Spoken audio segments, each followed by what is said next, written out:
man, Alan would call me up and say, "Oh man, I'm doing a record, and and it sounds like shit." He would always say crazy shit like that. And I know you wouldn't want to play on it. And I go, "Of course I'll play on it, Alan. Geez, oh man, I'm sorry." Yeah, he'd start apologizing before we even got off the phone. Um, Nothing was, I'd get to the studio and there's no music. And I would spend the majority of my time transcribing the harmony, into what I Yeah. could, this is another footnote I'll tell you about Michael Brecker, which is really interesting too. Oh, please. Um, Yeah. and then then I'd spend, a third of the time playing on it, but uh once there's no system to it, there's no trickery. It's just, there's no formula to his stuff. Yeah. It's just really in the outer extremities of the harmonic universe, the way he builds chords, um, and really hard to transcribe. Yeah. Hard to transcribe. Yeah. And beautiful. I mean, so much of his music, the melody comes from the harmony almost. Yeah. Like Giant Steps almost, the melody in Giant Steps comes from the harmony. But, Yeah.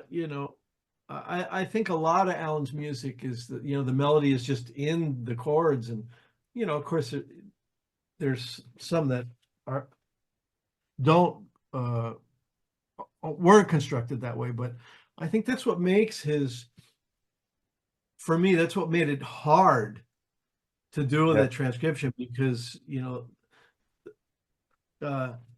it was all built in. You had to get it all. It wasn't like, oh, here's the melody line, I'll get the chords.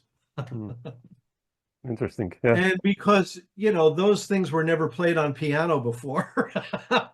Exactly. Yeah. It's like, what is this? I'd have to make up these names for everything. Yeah. And Yeah. Bizarre. footnote to Michael Brecker, when I made a record called Dedications. Yeah. I love that one. Yeah. It's beautiful. Thank you. Randy and Michael and Gary Bartz are on, Dave Holland and Paul Modian. Oh, And was a tune called The Emergence. And I remember actually having a big fight with the producer, Ralph Simon, over. He said, "I don't think this tune should go on the record," and I insisted that it did. He goes, "Yeah, I think it's the one of the weaker tunes on the record," and I thought he was crazy. And of course, now years later, when I listen to it, I think he was right. But Michael called me up and he said, "Man, I sent him the music," and he said, "I'm looking at your changes," and he said, what do you mean by this?"